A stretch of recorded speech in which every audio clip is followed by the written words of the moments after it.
Bonjour et bienvenue dans cet épisode numéro 7, dédié toujours à la vie en bureau d'études pour un dessinateur projeteur. Alors, la vie en bureau d'études, effectivement, aujourd'hui, je vais vous donner un petit peu les aspects pratiques. Comment ça se passe, donc, concrètement, quand on arrive en bureau d'études, et qu'on est là depuis un certain temps, on a ses habitudes de travail, mais on commence à arriver en général au bureau. Alors, l'arrivée au bureau dépend de votre état d'esprit. Il y a des personnes qui arrivent très tôt, à partir de 7 heures, et d'autres qui vont arriver plutôt à 8h30, mais qui finiront plus tard. Il n'y a pas de mauvaise méthode, ça dépend de où est-ce que vous êtes géographiquement. Ça dépend de l'heure à laquelle vous préférez vous lever, ça dépend de plein de choses. Moi, en général, je préfère me lever tôt pour deux raisons. Un, ça me permet d'éviter les bouchons. Et de deux, je suis plus productif le matin que l'après-midi. Et aussi, le soir, j'apprécie finir à 4h30, 16h30, donc au lieu de partir, comme certains, à 18h. Donc, évidemment, voilà, on peut s'adapter par rapport à ça. En général, c'est à voir quand même. Effectivement, il ne s'agit pas d'arriver à 10h le matin et de finir à 8h le soir, parce que on doit être là, en général, sur une plage de 9h à 17h, en général, pour éviter que quand les clients appellent, il n'y ait personne, tout simplement. Qu'on me dise, oui, bah lui, il commence à 10h, alors que non, sur place, les gars, ils ont besoin, à partir de 9h, on aime bien avoir quelqu'un. Bon. Et pareil le soir, si les personnes appellent à 4h30 ou à 4h et qu'on dit, allez, 16h, il n'y a personne, la personne est rentrée chez elle, bah ça la fout mal, quoi. Ok ? Voilà pourquoi, tout simplement, on a des horaires de bureau. Bon. Une fois qu'on a dit ça, donc les horaires, c'est ça. Entre midi et 2, c'est pareil, rebelote. On a le choix. Soit on prend une pause très courte, d'1 heure environ. C'est quand même un minimum. Soit on prend une pause de 2 heures. Il n'y a pas de... Moi, ça m'est arrivé de faire les deux. C'est pareil, j'étais plutôt tendance à arriver tôt, arriver 7h au boulot ou 7h30. Pause d'1 heure. D'accord, de midi à 13h ou d'1h15, 1h30 maximum, pour finir aux alentours de 16h30. D'accord. Évidemment, si vous avez arrivé tard et qu'en plus vous prenez 2 heures pour manger, bon, il ne faut pas espérer partir avant 18h. Bien qu'on n'ait pas une notion de... On sait très bien que c'est pas parce que vous travaillez 9 heures par jour que vous allez bien travailler. Il y a des personnes qui travaillent peu, mais qui sont très très productives. On leur dira rien. Encore que, c'est toujours pareil. Il y a un juste milieu à avoir entre vous êtes là, on vous voit jamais, mais vous êtes productif, et vous passez votre vie au bureau. Bon, passer sa vie au bureau et ne pas sortir grand-chose, vous êtes mal vu. Mais à contrario, passer trop peu de temps au bureau, même si vous êtes archi productif, autant vous dire que ça passera pas non plus. Voilà. Parce que c'est pas un exemple que vous allez renvoyer qui soit extrêmement positif pour les autres. Ça va créer des tensions, etc. De même que le télétravail est pas forcément bien accepté dans tous les bureaux d'études. Allez savoir pourquoi. Mais c'est surtout une question d'exemple qui fait que les autres voudront la même chose. D'accord ? Si on l'accepte pour un, on devra l'accepter pour l'autre. C'est souvent les arguments qu'on m'a rétorqués. D'accord ? Qu'est-ce que j'en pense ? Bah, honnêtement, on est beaucoup plus productif en télétravail. Mais bon, il ne faut pas oublier quand même que faire partie d'une équipe, c'est important. Moi, ce que je vous encourage à faire, si vous, comme moi, vous vouliez négocier du télétravail, c'est allez-y petit à petit. Partez sur une journée, partez sur 2 jours pour obtenir une journée, d'accord ? Il faut toujours demander plus pour avoir moins, mais faites attention quand même à cette notion d'exemplarité, d'accord ? Je vous donnerai d'autres arguments si vous avez besoin. J'avais fait quelque chose là-dessus. Je crois qu'il y avait une vidéo sur le télétravail, pour demander du télétravail et comment le faire, d'accord? Mais n'hésitez pas à commenter dans tous les cas. Si vous avez besoin de quelque chose, vous commentez et ça sera l'objet peut-être d'un podcast spécifique. En tout cas, revenons-en au travail en lui-même. Donc, en bureau d'études, vous allez commencer votre journée par faire en général le constat de ce que vous aviez fait la veille, mais faites attention à une chose, c'est que les données peuvent changer. On sait très bien que les changements dans le bâtiment, tiens, l'architecte qui décide de tout changer, le plombier qui décide de changer ses réseaux, c'est monnaie courante. Je ne critique pas du tout personne là-dessus, hein. C'est évidemment, vous l'avez compris, sur le ton de l'humour, et de toute façon, c'est un peu la vie du bâtiment. Moi, quand je bricole, on sait très bien que quand on se lance dans la confection de quelque chose, on part d'un point A à un point Z, mais finalement, on va faire tout l'alphabet. Un petit peu à l'image des indices qu'on va voir sur les plans. C'est toujours la même chose et ça fait partie de notre métier. On a une idée, mais entre le projet et les demandes du client, ça va vraiment évoluer. D'accord? Et d'autant plus avec les outils qu'on a aujourd'hui, on considère que on est capable de modifier rapidement, à tort ou à raison, peu importe, ça fait partie de notre métier. Ok? Donc, évidemment, ce qu'il faut faire, c'est avoir son planning sur la semaine, mais tous les soirs, en général, moi je fais le point de l'avancement, et pour le matin, je sais déjà sur quoi je vais bosser. Ceci dit, le matin, on recheck un petit peu, des fois, qu'on ait reçu un mail fatidique avec on change tout, on arrête tout, on change tout, ou que votre responsable décide d'arrêter le projet, tout simplement, parce qu'il y a une urgence.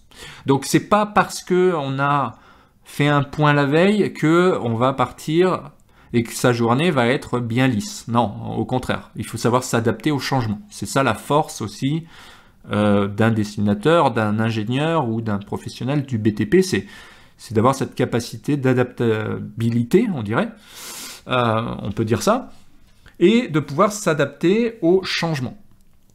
C'est pareil, hein, si vous manquez des éléments, bien avoir demandé en amont, mais pas hésiter le matin à faire une petite relance en disant, voilà, moi je vais faire ça aujourd'hui, mais je vous rappelle que il me manque tel élément, parce que c'est nécessaire avant de partir dans tous les sens, de demander vraiment ce qu'il vous faudra et d'anticiper les besoins.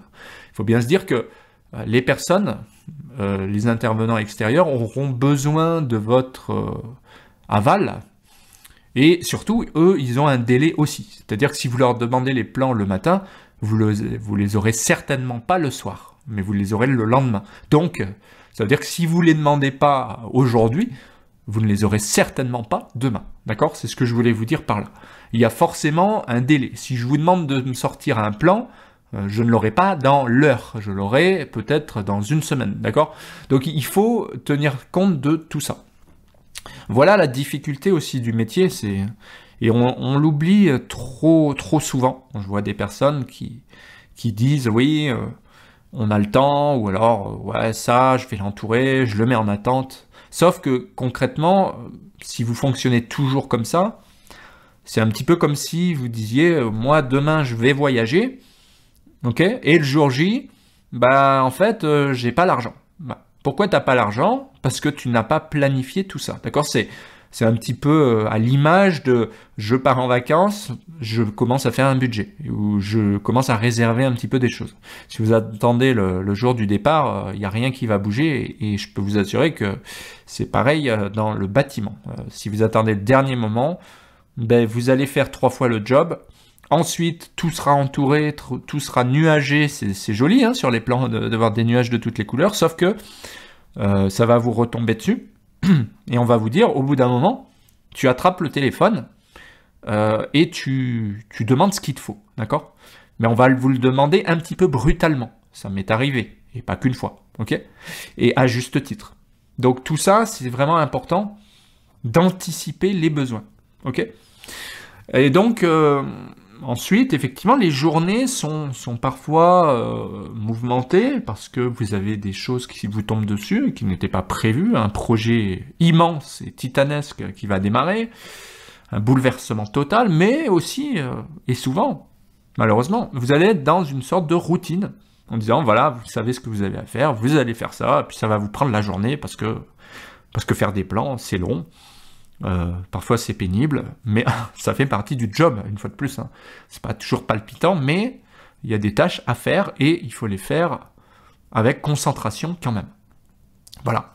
Est-ce qu'on peut écouter de la musique? Oui, mais pas tout le temps. Parfois il faut se concentrer, parfois il faut calculer. Dans ce cas-là, c'est évident que moi je coupais la musique, et puis parfois on est un peu en mode roue libre, parce que c'est quand même des tâches ultra répétitives. Imaginons vous avez des coupes, c'est pas la première que vous faites, vous êtes à l'aise, vous le faites tranquillement, et de toute façon, si vous êtes à l'aise, ça va bien se passer. Par contre, quand on intègre des choses, que c'est un petit peu nouveau, ou que ça a une importance, qu'on est au millimètre près, je peux vous assurer que là, vous allez vous mettre en mode, voilà, on se concentre et on évite d'être distrait par autre chose, ok? Donc ça vraiment, ça dépend de ce que vous faites. Moi, j'avais parlé un petit peu des erreurs, justement, j'ai vu des collègues, donc dans l'épisode précédent, l'épisode 6, j'avais parlé des erreurs, et justement, il y a les erreurs à ne pas faire, c'est de faire à l'arrache, de bâcler, etc. Et on voit malheureusement des collègues qui commencent, qui n'ont pas d'expérience, et qui passent leur temps à écouter de la musique. J'ai rien contre ça, au contraire, moi ça me motive aussi. Le problème, c'est qu'il faut vraiment être à l'aise. Mais si vous écoutez de la musique, vous n'entendez pas ce qui se passe autour de vous. Moi, ça m'est arrivé d'entendre des sujets entre ingénieurs ou dessinateurs, et d'entendre des nouveaux procédés. Bon, si j'avais mis ma musique, j'aurais pas entendu ça et j'aurais peut-être pas appris autant. De même que peut-être que vous allez commettre des erreurs parce que vous êtes passé un peu vite, je dirais. Vous avez survolé un peu vite en étant stimulé, je dirais. Et ça sera préjudiciable. Donc attention à ça. Sinon, la journée se passe, effectivement. Moi, je suis plus du matin pour travailler à pleine balle, on va dire, et certains ont des capacités différentes. Il ne faut pas hésiter à faire des pauses. Ça, c'est une erreur aussi, de ne pas faire de pause, parce qu'une pause vous permet de vous ressourcer, ne serait-ce qu'aller faire un petit tour, faire le tour des bureaux, aller discuter 2 minutes. Il ne s'agit pas de faire une pause d'1 heure, hein, d'accord? Mais vous avez le droit de passer 10 minutes, un quart d'heure à faire autre chose, parce que vous en avez besoin et que vous allez mieux reprendre après. Parce qu'on a tous nos limites et au bout d'1 heure, 1 heure et demie, 2 heures grand max, si vous ne faites pas de pause, c'est comme sur la route. C'est exactement la même chose, vous allez commencer à être un petit peu hébété et vous vous en rendez même plus compte que vous allez faire n'importe quoi et surtout vous allez commencer à penser à autre chose et vous n'allez plus être dedans. Voilà, donc et puis physiquement, faire une pause, marcher, faire quelques pas, c'est quand même se restimuler, c'est restimuler son corps. Et donc tout ça, c'est primordial. Ok. J'ai connu des personnes qui ne faisaient jamais de pause, des vrais robots. Ce qui s'est passé, c'est que en général, ils tombent d'un coup. Ils tombent d'un coup dans le sens où leur corps les lâche d'un coup. Ils commencent à avoir des douleurs, ils commencent à avoir des sérieux problèmes de santé. Et avant d'en arriver là, il faut s'oxygéner aussi la tête, mais le corps, d'accord? Aller faire un tour, par exemple, ça peut être bien, avant de reprendre, entre midi et 2, de faire un petit tour pour marcher et se restimuler. Parce que être toujours assis, etc., c'est pas forcément évident, ok? Donc ça, c'est vraiment important. Et bon, après, c'est vrai que début d'après-midi, moi, j'étais pas du tout opérationnel. On digère, on a mangé, on n'est pas en forme. Bref, c'est peut-être le moment de faire un point, de regarder une vidéo YouTube, notamment, d'écouter un petit podcast, et d'apprendre peut-être une nouvelle compétence, une bricole, hein. Apprendre à faire un bout de bloc dynamique, apprendre à programmer quelque chose sur Excel. C'est ça que je faisais en général, parce que j'étais pas dedans et que je considérais que ça me permettait d'apprendre tranquillement, de manière ludique, quelque chose qui me resservirait sûrement un jour. Et bien sûr, ça va vous resservir un jour. Que ce soit pour faire une feuille Excel, un gabarit, créer des calques, je ne sais pas, vous améliorer sur la lecture de plans ou sur d'autres process, peut-être du métal, du bois ou de l'électricité, que sais-je. Ok ? Donc on essaye d'aménager finalement un planning aussi qui vous correspond. Il ne s'agit pas d'écouter les autres parce que chacun a sa méthode. Moi j'ai connu des personnes qui étaient au contraire beaucoup plus efficientes en début d'après-midi. Bon, chacun a son rythme. Il y en a qui vont être plus à l'aise à travailler même le soir, et puis d'autres qui vont complètement décrocher. Voilà. Moi, je sais que j'aimais bien travailler le matin, toute la matinée, et puis je commençais à décrocher vers 11h. Par contre, j'avais un gros gain de motivation à partir de 3h30 jusqu'à des fois 18h. Mais ça dépend des jours. Ou même plus tard. C'est vraiment être à l'écoute aussi de vos besoins et de votre motivation, je dirais. Et puis c'est pareil pour les tâches. N'hésitez pas aussi à vous dire, là, j'ai pas envie, vraiment j'ai pas envie. Et quand on n'a pas envie de faire quelque chose, le meilleur moyen, c'est de peut-être faire autre chose. Voilà, peut-être si vous sentez que vous avez envie de faire autre chose, qu'est-ce qui vous empêche de le faire? Vous pourrez très bien justifier de ça en disant, j'avais envie de le faire, j'étais bloqué sur tel truc, en plus j'avais pas du tout envie de le faire, donc j'ai fait ça, par contre, j'ai bien avancé. Et votre chef vous remerciera parfois d'avoir pris une initiative et d'avoir sorti finalement quelque chose qui certes était moins urgent peut-être, mais que vous avez pu traiter rapidement, d'accord ? Inversement, ça passera beaucoup moins bien si vous dites « ouais, je l'ai fait en traînant des pieds, c'est tout faux, mais voilà, c'est fait quoi ». Bah non, si tu fais le boulot et qu'il faut tout refaire demain, c'est pas non plus super quoi. Et puis parfois, c'est l'occasion, comme on le disait, d'alerter, d'envoyer des mails, parce qu'on n'a pas envie, donc on passe quelques coups de fil. Puis ça permet d'avoir les personnes au téléphone.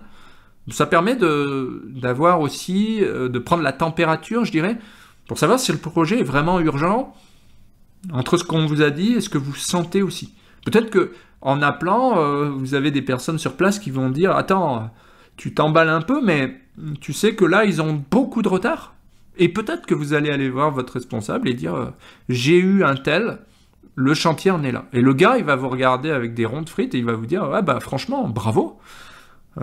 T'as pris la température, donc c'est pas si urgent que ça. » Non. Et le gars, il va peut-être appeler et il va vous dire « Bah chapeau, effectivement, on peut peut-être faire ce que tu voulais faire. » Peut-être qu'en plus, tu es plus motivé pour le faire, donc vas-y, bascule sur une autre affaire, ou alors tu vas aider un tel, etc. Et ça va vous redynamiser. Voilà. Voilà des exemples de comment un petit peu agir pour ne pas subir, quelque part, en bureau d'études. Donc voilà pour cet épisode, j'espère que ça vous a plu. Dans les prochains épisodes, je vous montrerai un petit peu comment vous adapter, comment être un petit peu force de proposition peut-être. Dans la même optique, c'est d'arrêter de subir tout le temps et de proposer des améliorations, notamment sur des gabarits, des choses comme ça. Voilà, merci. Une fois de plus, pensez à commenter si ça vous plaît, ce concept-là, et à demander ce qui vous plairait. Pensez à mettre un petit pouce bleu, ça c'est important, parce que ça me permet de voir si ça vous convient, si c'est la peine de continuer ou pas. Et pensez aussi à vous abonner, ça permet de faire monter la chaîne, parce que mine de rien, il y a des heures passées, parfois pour pas grand-chose, mais je le fais quand même de bon cœur. Donc n'hésitez pas à m'encourager, il y a des formations qui sont disponibles, et je vous mettrai le lien. N'hésitez pas à suivre le podcast dans son intégralité. C'est quand même des éléments importants qui vous permettent de progresser en bureau d'études. Allez, bonne journée et à très vite.